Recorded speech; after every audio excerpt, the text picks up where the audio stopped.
Alrighty, awesome. I think myself following Rory is both terrifying and great. Terrifying because Rory's obviously a very impressive presenter, but also great because a lot of the things he talked about in terms of integration are things that I'm going to speak about, particularly in the lens of measurement. So we're all here today, like everybody's mentioned, to talk about the intersection of marketing, advertising, and technology.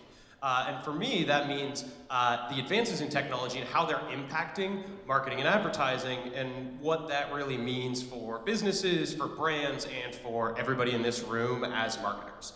I'm going to share some of my own personal experiences and personal opinions on changing business models, on advances in measurement, and how they're creating really a time of more accountability, but also more opportunity for marketers than ever to drive sales and real business outcomes.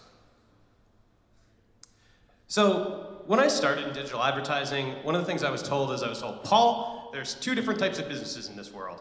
There are online businesses and there are offline businesses. And they have a completely different subset of problems, and therefore they think about digital advertising entirely differently. Online businesses, by nature, they make either all or most of their revenue online. Simple enough. What that means is that online businesses, they can easily see who sees an ad, who clicks on an ad, but then also the revenue-generating activities that that user performs after. This enables them to draw a direct link from revenue to digital advertising spend. This is one of the reasons why a lot of online businesses tend to find it easier to shift marketing dollars over towards digital advertising.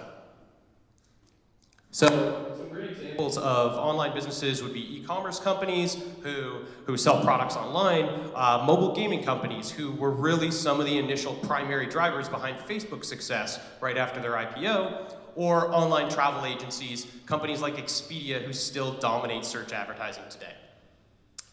So on the other side, you have offline businesses. Obviously, they sell most of their products in stores, and because of this, they have a lot more difficulty drawing a line between directly attributable revenue and digital advertising spend. Therefore, offline businesses have to approach digital advertising entirely differently than online businesses do. Offline businesses have to focus on things like brand awareness and awareness for products in the hope and assumption that that will lead to revenue at some point down the line. And while that isn't necessarily a bad thing, it is one of the primary reasons that a lot of online businesses really dominated digital advertising early on. So that's the way the world was, but today the lines really aren't so clear. Because of changes in consumer behavior and advances in customer journeys, you're really seeing the convergence of these two different types of business models. You can see some great examples through some brands up here that you guys are all familiar with. For example, companies like Walmart, historical big box retailer, but investing really heavily in things like e-commerce through their investment in Jet.com, which they're using as the centerpiece for their e-commerce presence to try and challenge Amazon.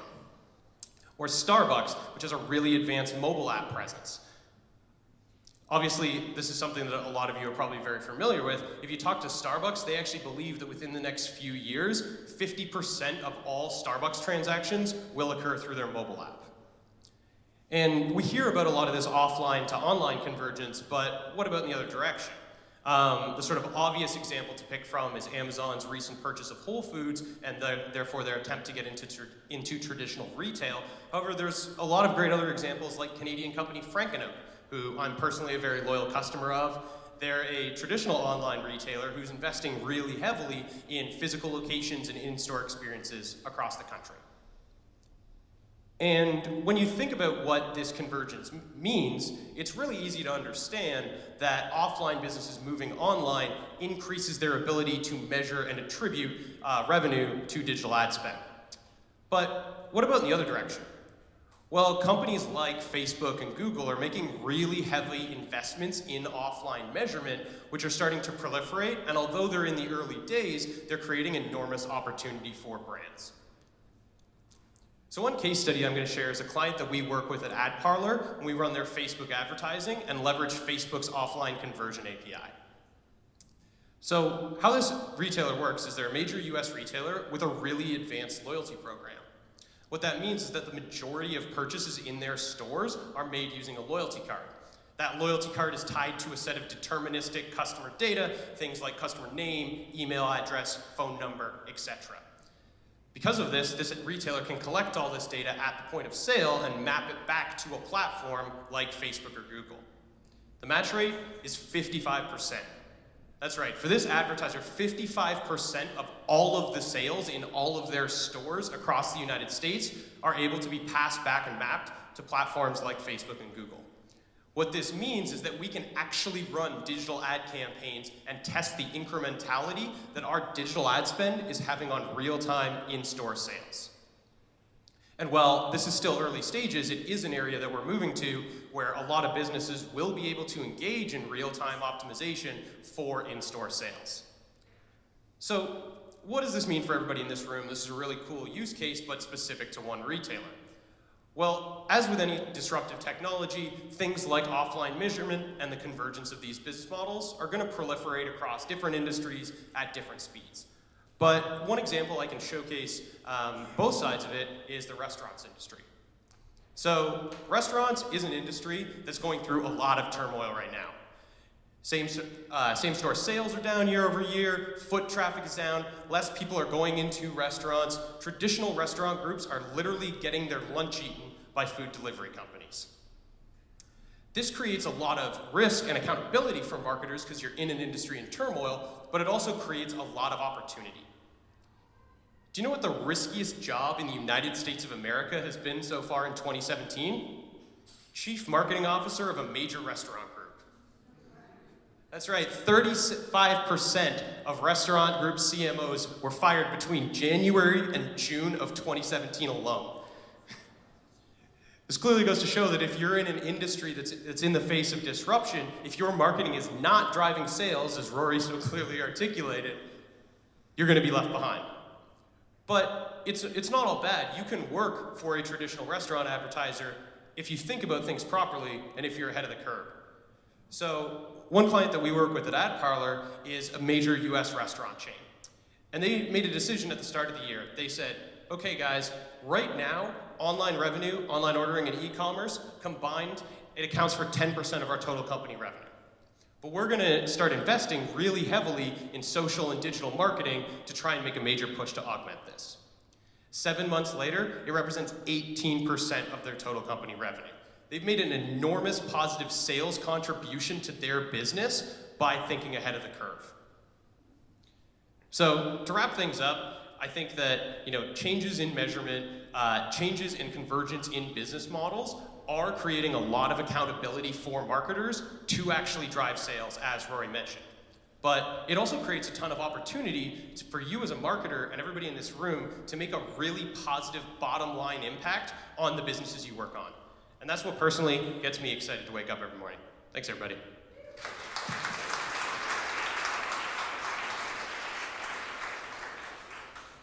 So questions?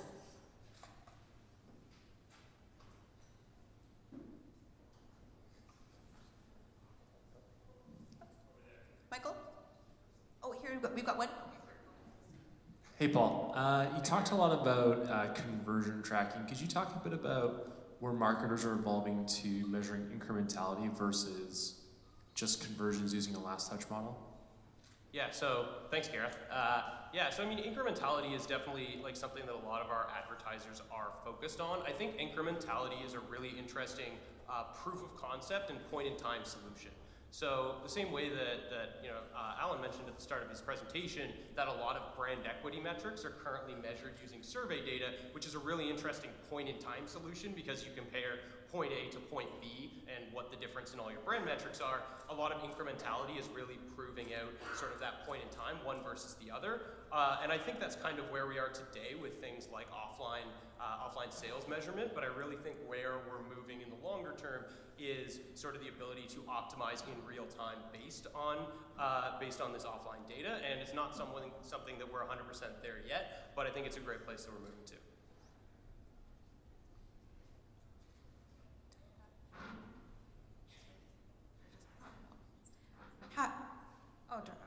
Hi, Paul.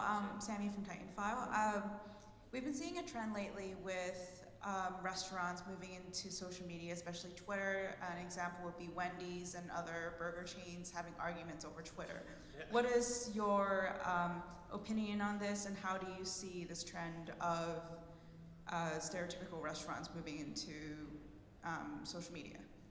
Yeah, so I mean, I think, you know, when you look at restaurants as an industry, they're historically sort of very brand focused. They're historically very, you know, over-indexed in television advertising, so to speak. But as you can see, they're an industry that's in turmoil. So I think a lot of these restaurants need to think about not just moving into social media and what platform you're using, but really what are your business objectives, which, sort of tying into Rory's presentation, should be very focused on sales. So how do they drive more people into store? How do they drive more incremental sales? Or in the case of this retailer, some of them are investing in online ordering. A lot of pizza companies are really focused on that. Or a lot of your QSRs are really focused on mobile app and mobile app distribution because that will increase your customer loyalty over time.